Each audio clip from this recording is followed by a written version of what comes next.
Assalamualaikum warahmatullahi wabarakatuh. Selamat siang Bapak Ibu. Kami dari kelompok 2 yang beranggotakan 1 Bapak Ainul Wahyudi, 2 Bapak Muhammad Darussalam, 3 Ibu Rahma Darmawati, 4 Ibu Siska Sari, 5 Ibu Surwahyuni, dan 6 Ibu Suci Ulin. Di sini kami akan menyampaikan materi mengenai modul 1 kegiatan belajar 3 yaitu perkembangan kurikulum pendidikan IPS SD, serta modul 2 kegiatan belajar 1 yaitu mengenai peristiwa, fakta, konsep, generalisasi ilmu sosial dalam kurikulum tingkat satuan pendidikan atau KTSP IPS SD kelas rendah.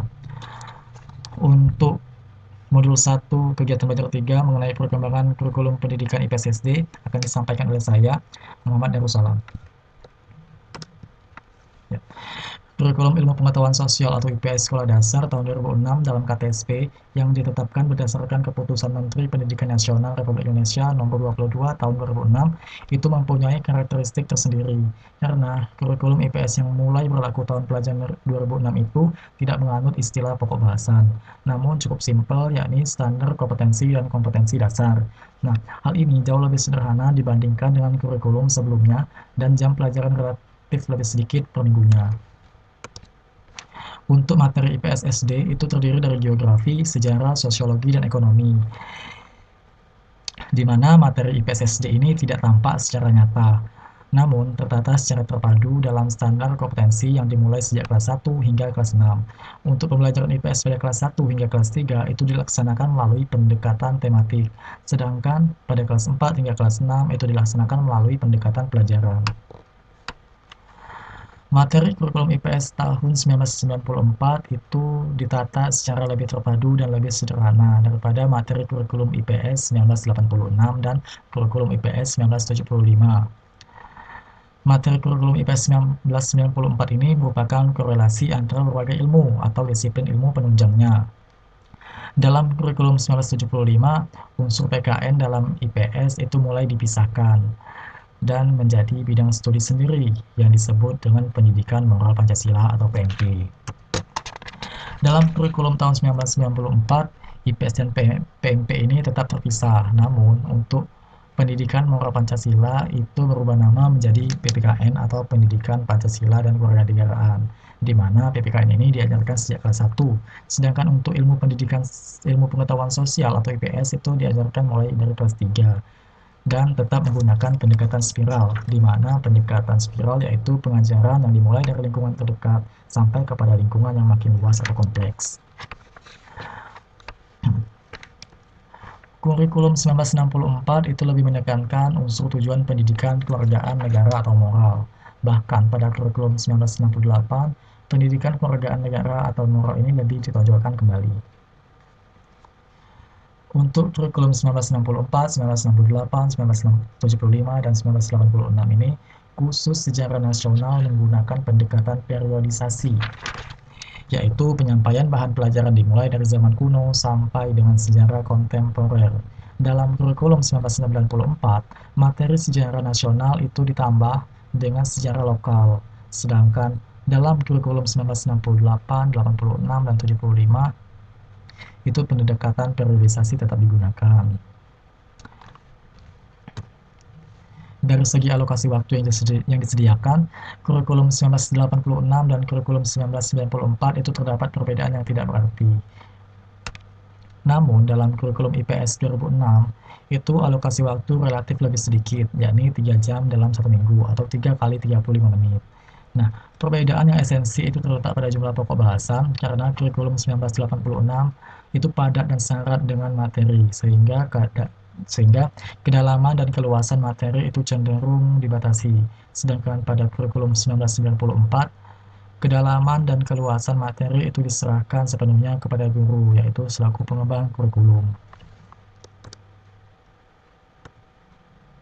Kemudian perbedaan kurikulum IPS SD tahun 1994 dan kurikulum tahun 2006 atau KTSP. Yang pertama, kurikulum SD tahun 1994. Dalam kurikulum SD 1994 ini lebih menekankan pada hal-hal seperti membaca, menulis, berhitung, kemudian muatan lokal, yang ketiga iptek, 4 wawasan lingkungan, 5 pengembangan nilai, dan ke-6 pengembangan keterampilan. Untuk yang pertama, membaca, menulis, dan berhitung itu merupakan kemampuan dasar yang sangat diperlukan, karena dapat membantu siswa dalam mempelajari dan memahami mata pelajaran. Akan tetapi, kenyataannya menunjukkan bahwa dewasa ini masih banyak siswa SD yang di kelas tinggi pun belum menguasai kemampuan membaca, menulis, dan berhitung. Oleh sebab itu, kurikulum 1994 ini lebih dipusatkan pada penguasaan 3 kemampuan dasar tersebut. Kemudian yang kedua, muatan lokal. Untuk pelajaran muatan lokal ini merupakan suatu wahana untuk menyajikan sejumlah bahan pelajaran yang ditetapkan dan dikembangkan oleh masing-masing daerah sesuai dengan keadaan dan kebutuhan lingkungan alam, sosial dan budaya yang ada di daerah yang bersangkutan. Kemudian IPTEK atau Ilmu Pengetahuan dan Teknologi ini seperti pada Peraturan Pemerintah Nomor 28 Tahun 1990 yang menyatakan bahwa siswa sedini mungkin diperkenalkan pada teknologi dalam bentuk informasi dan perilaku teknologi. Oleh karena itu, kurikulum SD 1994 ini mengandung bahan kajian mengenai dasar-dasar ilmu pengetahuan dan teknologi sederhana sesuai dengan tingkat perkembangan atau kemampuan siswa serta perkembangan zaman. Kemudian yang keempat, wawasan lingkungan. Dalam rangka memelihara dan melestarikan lingkungan hidup, pemerintah menggunakan berbagai media untuk menyampaikan pesan dan memasyarakatkan wawasan lingkungan ini. Salah satu media itu adalah pendidikan. Perhatian dan kepedulian siswa SD terhadap lingkungan hidup harus dikembangkan sedini mungkin. Kemudian yang kelima, pengembangan nilai. Dalam rangka peningkatan kualitas sumber daya manusia, pendidikan memegang peran kunci. Dalam usaha itu, pendidikan tidak hanya memperhatikan pengembangan kemampuan untuk menguasai ilmu pengetahuan dan teknologi saja, tetapi juga mengembangkan kepribadian siswa secara keseluruhan, termasuk pengembangan sikap dan nilai serta iman dan takwa. Kemudian yang terakhir, pengembangan keterampilan. Keterampilan ini merupakan hasil belajar yang sangat berguna dalam kehidupan sehari-hari, baik di luar maupun di dalam kelas. Keterampilan itu dapat meliputi keterampilan fisik atau manual, keterampilan sosial, dan keterampilan mental atau kognitif. Untuk keterampilan manual ini meliputi keterampilan menggunakan alat-alat seperti penggaris dalam mengukur dan alat-alat yang digunakan dalam kehidupan sehari-hari. Kemudian keterampilan sosial ini dapat meliputi keterampilan melakukan diskusi, memimpin suatu pertemuan, mengatur serta melakukan kerjasama dalam suatu kelompok. Kemudian yang terakhir, keterampilan mental atau kognitif.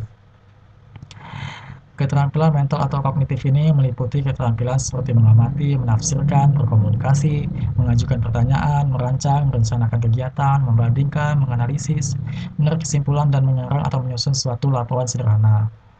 Nah, keterampilan-keterampilan tersebut itu dapat membantu siswa dalam pembelajaran sehingga dapat memperoleh dan mengembangkan serta menerapkan pengetahuan yang telah didapatkan. Sekian penjelasan saya. Saya ucapkan terima kasih. Wassalamualaikum warahmatullahi wabarakatuh. Assalamualaikum warahmatullahi wabarakatuh. Perkenalkan, nama saya Siska Sari. Saya dari kelompok 2 akan melanjutkan penjelasan tentang perbedaan kurikulum IPS SD tahun 1994 dan kurikulum tahun 2006 KTSP.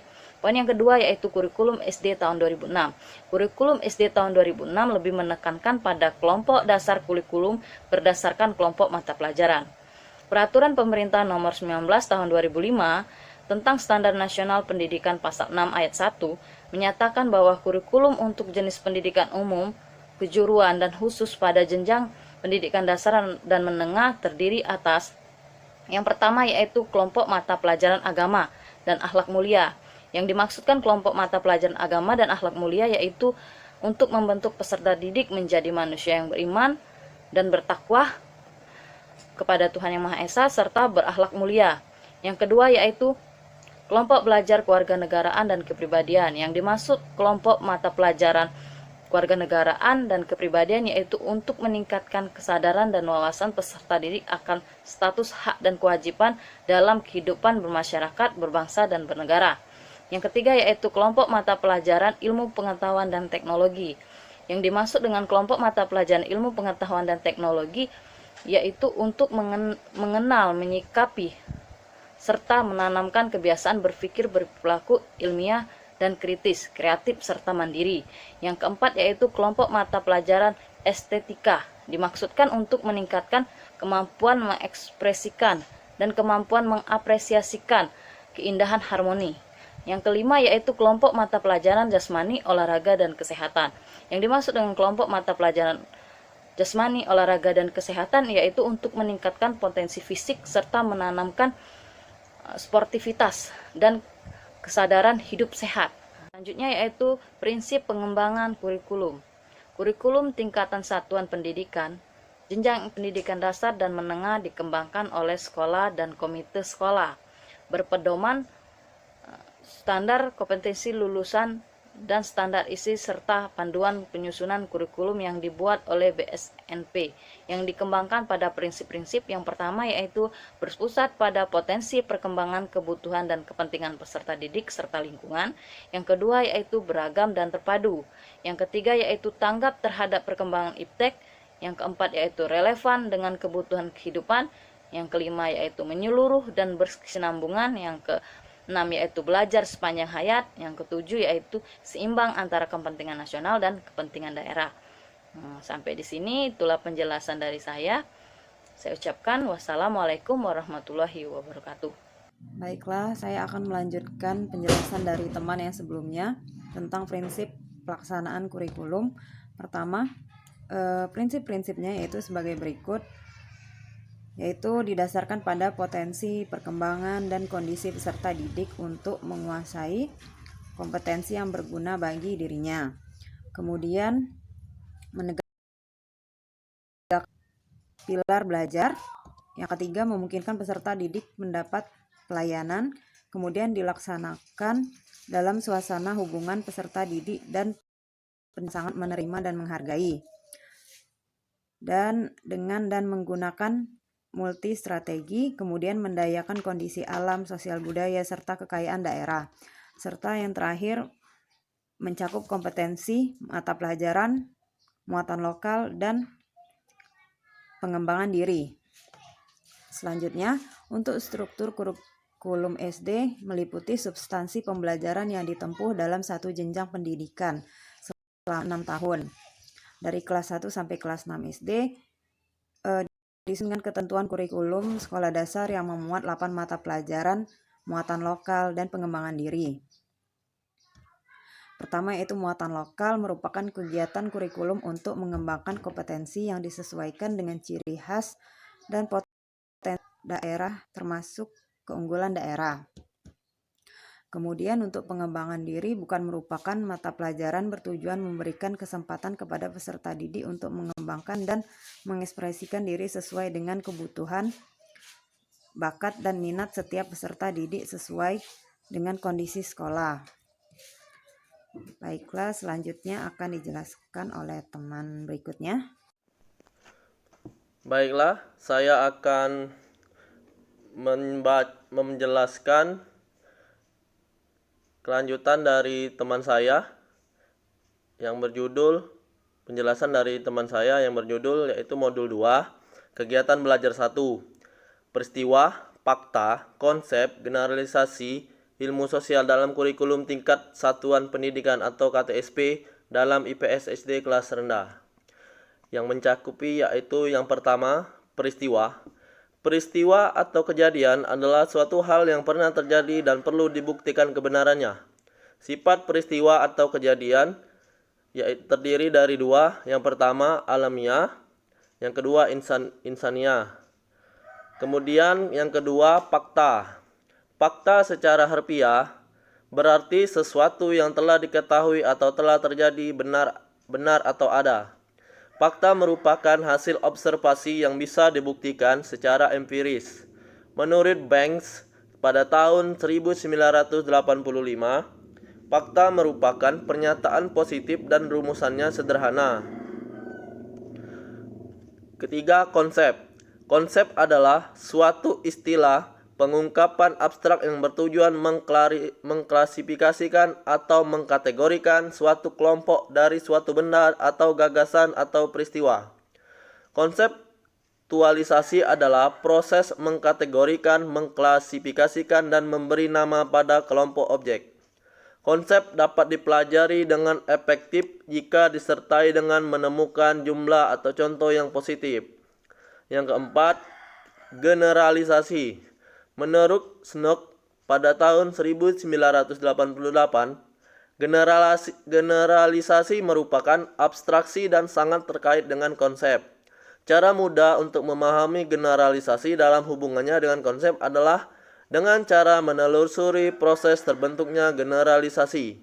Generalisasi dibentuk untuk membantu kita agar dapat memahami atau mengerti tentang dunia di mana kita hidup.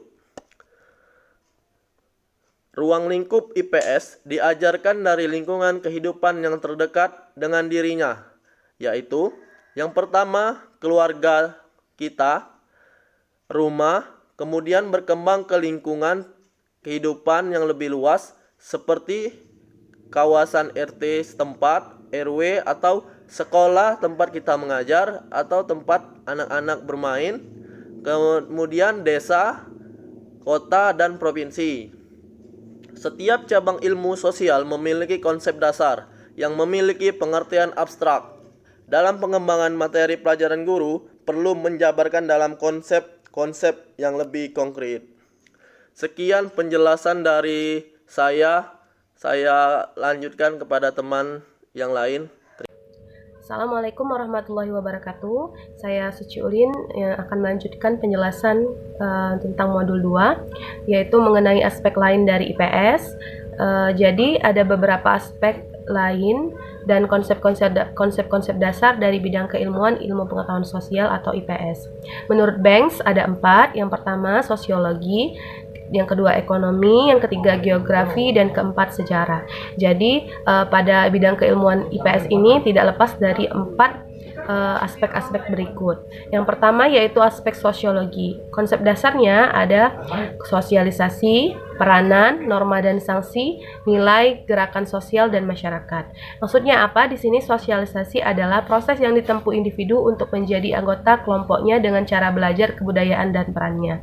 Jadi di sini belajar tentang peran dirinya sebagai apa di dalam kelompok masyarakat atau belajar sosialisasi melalui kebudayaan juga. Yang kedua peranan. Peranan di sini dilakukan sebagai individu, sebagai diri kita sendiri. Misalnya kita dikatakan sebagai guru, maka Anda akan berperan dalam masyarakat menjadi individu yang diteladani oleh masyarakat. Jadi kita berperan sesuai dengan profesi kita masing-masing.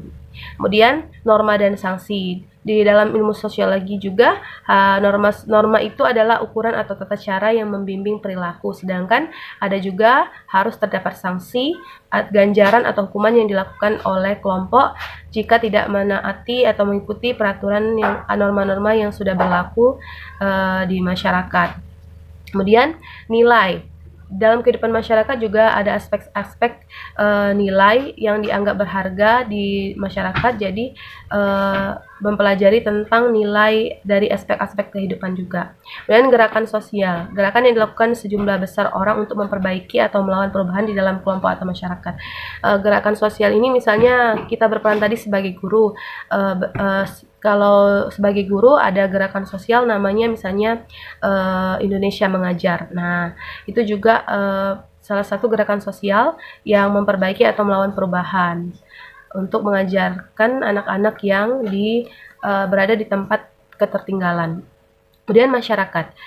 Masyarakat di sini adalah unit yang paling besar, yaitu unit yang merdeka dan terintegrasi di mana interaksi dan komunikasi terjadi di antara anggotanya, yang kemungkinan kelompok ini dapat melangsungkan kehidupannya. Jadi dalam ilmu sosial mempelajari juga aspek dasar masyarakat seperti konsep-konsep komunitas, hubungan keterangan, dan institusi. Kemudian yang kedua yaitu aspek ekonomi. Ekonomi ada beberapa konsep-konsep dasarnya yaitu kelangkaan, produksi, saling ketergantungan, dan pembagian kerja. Jadi pada bidang keilmuan IPS ini juga tidak lepas dari materi mengenai ekonomi seperti kelangkaan. Kelangkaan di sini maksudnya keinginan manusia terbatas, sedangkan kemampuan daya alam terbatas, timbullah kesenjangan antara kebutuhan dan kemampuan untuk memenuhi kebutuhan tersebut. Kemudian produksi, hasil proses pembuatan barang dan jasa yang memuaskan keinginan manusia. Jadi ada proses produksinya. Kemudian saling ketergantungan, ada situasi yang memerlukan antara sesama produsen dan juga konsumen. Jadi dalam kegiatan ekonomi pastinya ada saling ketergantungan antara produsen dan konsumen. Yang terakhir, pembagian kerja. Pembagian kerja ini yaitu yang berhubungan dengan garapan produksi, misalnya ada yang bergerak di bidang jasa, ada yang bergerak di bidang produksi, dan lain-lain. Kemudian aspek yang ketiga yaitu geografi. Konsep dasarnya ada lokasi, interaksi spasial, pola spasial kota, dan difusi kebudayaan. Lokasi di sini maksudnya situasi dan lingkungan kita, bagaimana bentuk geografinya. Kemudian yang interaksi spasial itu hubungan antara suatu tempat dengan tempat lainnya dalam rangka dagang, pendidikan, kebudayaan, dan lain-lain. Misalnya pasar, sekolah, swalayan, dan lain-lain yang berhubungan dengan tempat-tempat lain. Terus pola spasial kota, misalnya kedudukan kota sebagai pusat layanan kebutuhan wilayah sekitar. Contohnya kalau di Sumatera Selatan ya pusat layanannya yang paling utama yaitu di Kota Palembang. Terus difusi kebudayaan, konsep ini berkaitan dengan penyebaran kebudayaan, bahasa, pendidikan, etnik, agama, teknologi, dan lain-lain. Jadi mempelajari juga kebudayaan yang berhubungan dengan bahasa, pendidikan, etnik, agama, dan teknologi. Kemudian yang terakhir, konsep sejarah. Aspek sejarah. Aspek sejarah di sini ada juga konsepnya, konsep dasarnya kontinuitas dan perubahan, waktu lampau, kerjasama dan konflik, dan juga nasionalisme. Jadi yang akan peserta didik peserta didik pelajari topik yang mengacu pada kurikulum yaitu di sejarah, yaitu misalnya kontinuitas dan perubahan. Maksudnya di sini dia menunjukkan adanya perbedaan sebagai hasil pertumbuhan dan perkembangan kehidupan manusia. Mempelajari sejarah tentang pertumbuhan dan perkembangan kehidupan manusia. Kemudian waktu lampau, ya pada seperti halnya sejarah ya, berarti peristiwa itu terjadi di masa lalu. Jadi konsep ini periodisasi yang milah-milah waktu lampau ke dalam babakan waktu berdasarkan karakteristik. Nah, misalnya juga melalui sudut pandang politik, ekonomi, ataupun sosio-kultural. Kemudian, kerjasama dan konflik ditunjukkan dalam proses timbulnya kerjasama dalam usaha mencapai tujuan. Kemudian yang terakhir, nasionalisme sebagai wujud kepedulian masyarakat suatu bangsa akan perlunya mengembangkan semangat kebangsaan. Jadi dalam sejarah juga konsep dasarnya harus ada pembelajaran atau topik yang mengacu pada nasionalisme. Nah, untuk memilih kriteria itu, konsep-konsep itu harus ada beberapa. Di sini ada kriteria memilih konsep. Kriteria memilih konsep yaitu maksudnya ketika kita memilih bahan ajar atau topik yang mengacu pada kurikulum, mengacu pada 4 tadi, juga harus kita kriteria dalam memilih konsep juga harus diperhatikan. Misalnya menurut Banks juga ada 4 kriteria yang harus diperhatikan dalam memilih konsep. Yang pertama yaitu validity, terus significance, appropriateness, durability, and balance. Maksudnya validity di sini adalah apakah konsep itu mewakili disiplin ilmu. Jadi ketika kita memilih konsep, kita lihat dulu apakah konsep tersebut terdapat pada bidang ilmu IPS yang seperti yang dikemukakan oleh Banks tadi. Ada 4 konsepnya, beberapa dasar-dasarnya juga ada. Kemudian significance, apakah konsep itu bermakna atau tidak, atau penting atau tidak untuk dipelajari oleh siswa, apalagi untuk di sekolah dasar tingkat kelas rendah. Kemudian appropriateness, ya appropriateness berarti kecocokannya, kelayakannya, pantas atau tidak materi ini kita berikan kepada anak SD kelas rendah ya, untuk mempelajari bidang keilmuan ilmu pengetahuan sosial. Dan durability, maksudnya tahan lama di sini fleksibel. Yang kita pelajari itu, materi yang dipelajari itu masih berhubungan dengan apa-apa yang akan terjadi di masa depan. Dan yang terakhir yang perlu kita perhatikan adalah balance, memberikan keseimbangan dalam skop dan kedalamannya. Jadi harus seimbang antara konsep yang kita pilih dan juga materi yang kita jelaskan. Mungkin itu saja yang bisa saya jelaskan. Untuk materi selanjutnya akan disampaikan oleh teman-teman yang lain. Saya akhiri. Assalamualaikum warahmatullahi wabarakatuh. Assalamualaikum warahmatullahi wabarakatuh. Saya Sri Wahyuni dari kelompok 2 akan melanjutkan materi yang telah disampaikan oleh teman saya sebelumnya. Materi yang akan saya sampaikan yaitu F, materi atau bahan kajian IPS untuk kelas rendah. Itu meliputi 1. Keluarga, peran keluarga, memelihara dokumen penting keluarga, lingkungan alam dan buatan di sekitar rumah.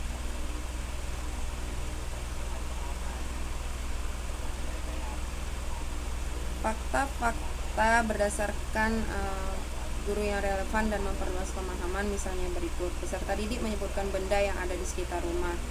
Peserta didik dapat membedakan benda-benda yang langsung dari alam dan buatan manusia di sekitar rumah. Bertanya mengapa harus ada daftar tugas kebersihan sehari-hari peserta didik di rumah. Hak dan kewajiban peserta didik memelihara lingkungan alam dan buatan di sekitar rumah.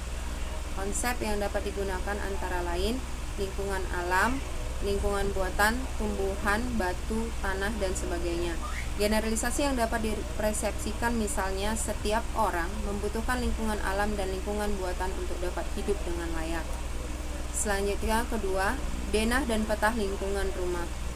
Misalnya, peristiwa dan faktanya itu gambar denah dan peta rumah serta simbol khusus untuk tempat penting. Peristiwa dari fakta yang dapat kita kembangkan yaitu sejarah berdirinya rumah, misalnya gambar denah, peta rumah. Sejarah pendirian rumah atau kepemilikan rumah, gambar denah dan peta rumah serta simbol-simbol khusus untuk tempat-tempat penting. Identitas rumah yaitu nama jalan, RT, RW, dusun, kelurahan, desa, kecamatan, dan letak batas-batasnya. Lalu cerita tentang kegiatan sehari-hari yang terjadi di rumah, keterangan tentang anggota keluarga dari tugas-tugasnya. Generalisasi yang dapat ditentukan misalnya bentuk rumah di Indonesia berbeda-beda karena dipengaruhi oleh lingkungan, tradisi, dan perkembangan zaman. Selanjutnya, ketiga, jenis-jenis pekerjaan. Banyak sekali jenis-jenis pekerjaan yang ada di lingkungan sekitar kita. Yang kedua, konsep yang dapat digunakan antara lain ABRI, karyawan, pegawai negeri, pelajar, mahasiswa, dan sebagainya. Tentu jenis-jenis pekerjaan ini karena banyak itu bisa dilihat tujuan orang bekerja itu untuk apa. Generalisasi yang dapat digunakan itu setiap manusia perlu bekerja untuk dapat memenuhi semua kebutuhan hidupnya. Keinginan dan kebutuhan hidup hanya dapat dipengaruhi melalui usaha dan bekerja keras. Demikianlah sekedar beberapa contoh identifikasi peristiwa atau fakta, konsep, dan generalisasi perkembangan yang silabus IPS SD dalam KPSB di kelas rendah. Terima kasih. Demikianlah pemaparan yang saya bisa sampaikan. Lebih dan kurang saya mohon maaf. Assalamualaikum warahmatullahi wabarakatuh.